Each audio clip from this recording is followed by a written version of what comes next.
Parliament's residence complex, what you can see here in front of your eyes. So actually all the buildings, what you can see here with windows, these kind of window holes, these are our Parliament residence buildings.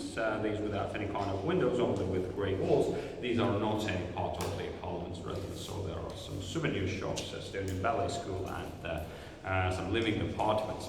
But as you notice, looking on this model, there are different buildings in different colors and different architectural styles, and actually it's reminding us of different historical times here, because Estonian history has been very, very colorful, but also our Parliament's residence history is also very colorful, because you can see there are different buildings from different historical times, and we are counting here the buildings from Estonian medieval times, from the middle of the 14th century, and the last buildings were rebuilt here during the Soviet regime in the middle of 1960s. So we can say that every foreign ruler, under which power Estonia was, for a smaller or longer time actually built something from their time here. But not all the parts remained until today. The most historical parts, what I'm going to say some words about, are three very important parts, and we will start chronologically with the eldest part, which is the part of medieval fortress, what today you can see on the northern and on the western wing, this medieval grey limestone wall with three towers. It is the part of the fortress what was built by the Knights of Livonian Order, so the branch of German Teutonic Order, in the middle of 14th century, after the Danish kingdom, who owned the northern part of Estonia, sold the northern part of Estonia to the Livonian Order in 1346 by the treaty. And the Livonian Order thought that their headquarters will be situated on this most important hill, on this Toompea hill, where we are currently right now. And one very important thing about this medieval fortress is actually the tallest tower. The tallest tower, what you saw rising above you when you climb up this hill, it is the tower which is called Pikk Hermann in Estonian, Tall Hermann in English. And if in medieval times it was like a general guardian tower, watchtower, then today it is one of the main symbols of Estonian national independence, and that's why it is also closed for the public entrance. And here, in our Parliament's residence, we also have a special tradition that every morning with the sunrise, not earlier than 7 o'clock in the morning, flag is hoisted on the top of that tower and the Estonian national anthem music is played. And in the evening when the sun sets, flag will be lowered down and also national patriotic music will be played, but then you can hear another very important melody of the song called Isamaa on Minu Arm, My Fatherland is My Love, by Estonian composer Gustav Ernestus. And this song was a very important song during our re-independence time fights, during this so-called singing revolution. You have heard about that.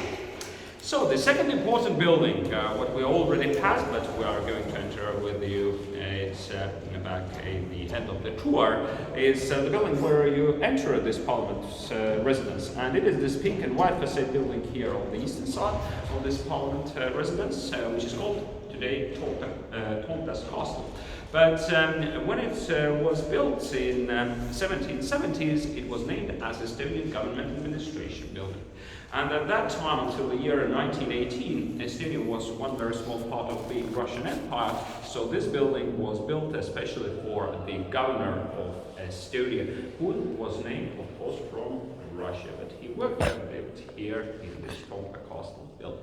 The most important part, what we are going to see later, what we already have passed, was the Whitehall of the Toompea Castle, but about the importance and the history of this Whitehall, I will say some sentences in the end of the tour.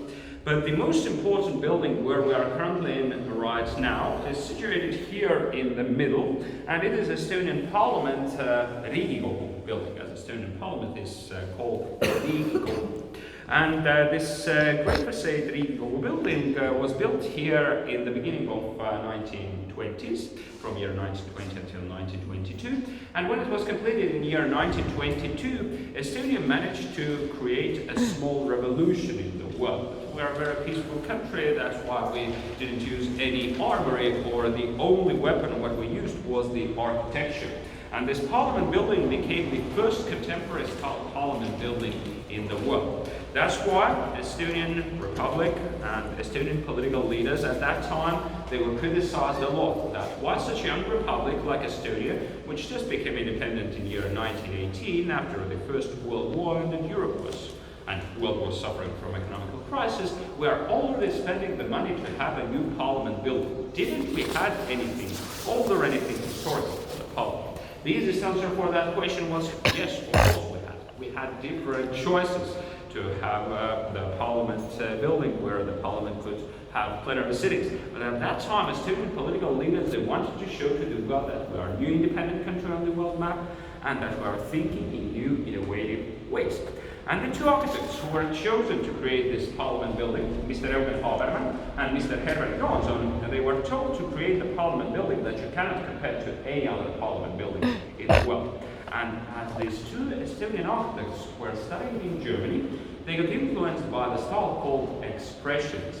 So until today, this parliament building is a unique parliament building, as it is the only expressionist style parliament building.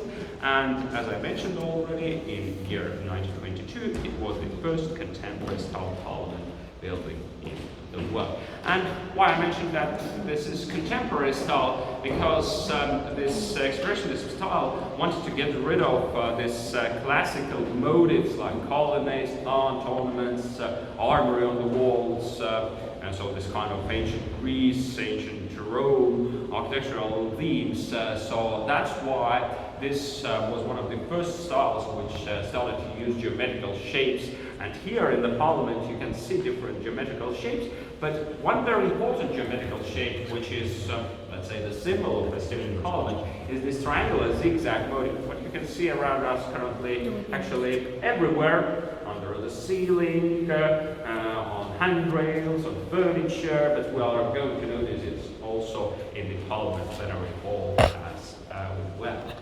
So, last thing what I will mention to you, or maybe I will answer one question what is frequently asked, where we are currently in right now. And so, just for you to know, if you look inside the biggest courtyard, you can see in front of this grey facade building 3 white figures and 3 arch-like entrances. And if you look by my hand right now, I'm showing these arch-like entrances from the inside, so you'll know that we're standing under that roof on the first floor of the Estonian Parliament building, so the border of the Parliament. So in 1920s, 1930s, our Parliament members used